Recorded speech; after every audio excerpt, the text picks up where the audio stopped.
Greetings, friends. It's Dr. Jonathan with another live 12 at 12. We are doing this every day, Monday through Friday. And you are welcome to join me live. It's always more fun when more of you are with me live, but of course, it's posted immediately after, and you can watch it anytime. If you'd like to know more about who I am or what I do, you can go to jonathanellerby.com, and you can also get a free copy of my book, Spiritual Experience, no strings attached. You don't even have to give me your email. It's there and available for anyone and everyone. Now, today we are talking about expectations. And this is a really timely topic because we are obviously heading towards an election here in the United States. But of course, there is change and upheaval all over the planet right now.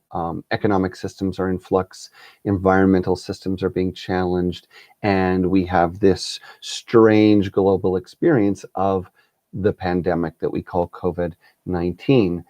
And so, where do you stand in the middle of all this? And how do you hold your expectations? How do we find the balance between being hopeful, being positive, being optimistic, looking for the best in people, and on the other hand, not being continuously disappointed or defeated and deflated by the lack of integrity or the lack of collaboration and communication that we see seemingly everywhere? And is that even new? So we're going to get into that in just a second. But first, especially if you're in the middle of a busy moment, let's take a pause. Let's catch our breath. I'm going to invite you to close your eyes, sit comfortably but alert, and then take a big, big, big breath in, as big a breath as you can manage, and then you're going to hold it. And just hold that breath, let it get uncomfortable, and then imagine you're breathing out all the tension, stress, and distress in your life. Breathe it out long, breathe it out fully, breathe it out till you can't breathe out anymore.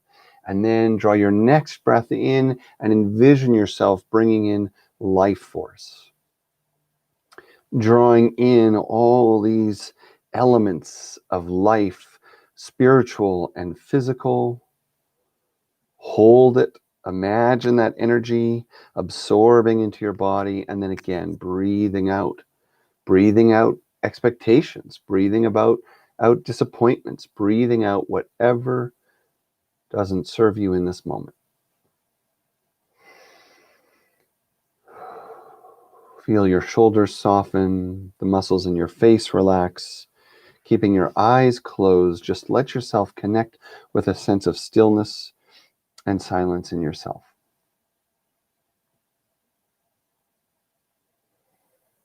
And from this place, we begin to open our hearts and our minds.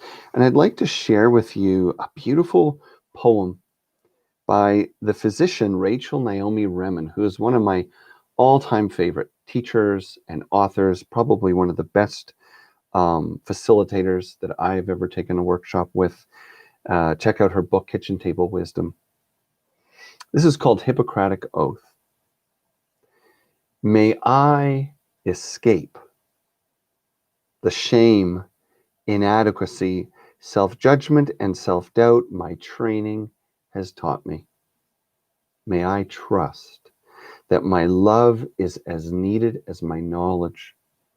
May I remember in me the limitations of every person. May I be open to know my darkness and stay true to what light I have. May I be used as a blessing and a friend to life. It's a wonderful, wonderful passage, and it's something worth reading and rereading every day because it has a lot to do with expectations. When we look at traditions of healing and well-being, from modern psychology to ancient Buddhism, Taoism, and even elements of the same in Judeo-Christian tradition, we find that the idea of expectations, the experience of expectations, is something that continuously challenges us as people.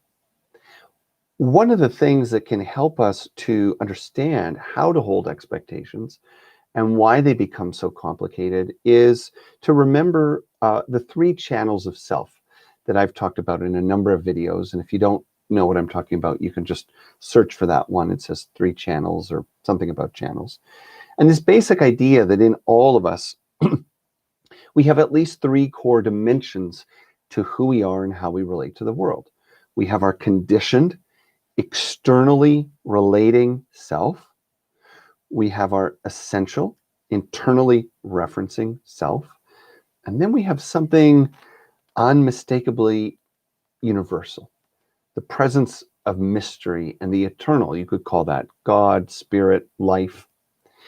And expectations are held differently in each of these areas. And expectations can kind of move up and down depending on where they originate. So when an expectation starts in your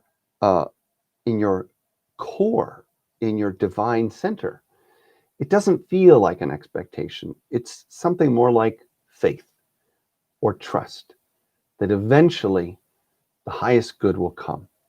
Eventually, the highest good will be revealed. It's kind of the place from which we hold that old saying, in the end, everything works out. And if it hasn't worked out, it's not the end. It's an eternally hopeful place, so hopeful it doesn't even need to swing between hope and despair. It is a place of eternal optimism and a certain confidence in the evolution of things. So if we're struggling with any other relationship to hope, expectation, or attachment, we can always return to that quiet center and try to remember or connect with that place that doesn't need a promise of the future, that doesn't need someone else to do something right or be the way we want them to find our own happiness and well-being. We find our contentment from this place because contentment is eternally present, because we can find gratitude and appreciation and perspective in every moment. But if we move up a level, and I kind of like to kind of go from my gut to my heart to my head, that's sort of the way I think of these things. When we move into the heart, well, then we have a different kind of experience. So this is now, we're in the essential realm or the soulful realm. And this is the domain of hope. And of course, we should have hope for the future, hope for our leaders, hope for better outcomes in our community, hope for our own health. But the catchy thing to watch out for is that hope slides quickly into expectation if it's not rooted in that deeper universal presence. So hope is a kind of naturally emerging emotion that comes out of the soulful self. And yet, if we aren't attentive to it, if we don't hold it consciously and cautiously, it becomes co-opted by the mind. And all of a sudden, my hope that people will manage the environment differently, my hope that people will vote differently, my hope that people will treat each other differently suddenly becomes an expectation. And that's when we move it up right into the mind and it loses connection from the soul significance of the soul's learning and the soul importance of staying rooted in something transcendent. When we lose touch of those parts of who we are, then the mental expectations become attachments. They become judgments. And rather than being faith in the world, rather than being hope for something better, they become demands. They become conditions. I won't be happy until that happens. I won't let go until that happens. I won't rest until that happens. I won't be kind to everyone until that happens. I won't even be kind to myself. So wherever we feel the grip of expectation that things should be one way and not another, and it lacks that kind of joyful positivism, the optimism of the soul, what we call hope, and it lacks that kind of patience and vast perspective of what we might call the universal self, well, then we know we have slipped into the place of expectations. As we are more connected to the world than ever before, the behaviors of others, the words of others, the experience of others, it's easy to feel deeply, deeply disappointed. But I would like to suggest there's a difference between feeling the pain of imbalance and injustice and brokenness and feeling disappointment. Disappointment rides on expectation and others being as we seek, whereas it is certainly understandable to feel the compassion, the suffering with those who have found themselves in a time of pain and imbalance themselves. So we use this kind of feeling of disappointment or the consciousness of expectation as a simple reminder. No need to judge it, no need to overthink it. Let it be a way that you find your way back in. Take your breath, return to awareness, then ask what is authentic for you, and then finally express it accountably with alignment between all levels of who you are. And then what we find is that our expectations are more like visions that we can live towards, that can energize us, and they cease to be prisons that constrict and constrain.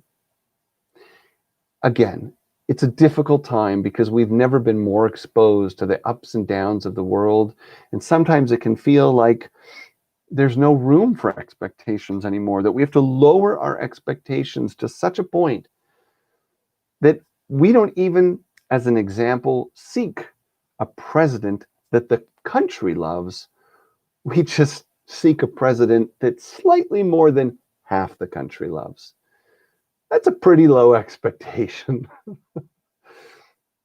But ultimately, high and low expectation is a kind of game that we play with ourselves and the world.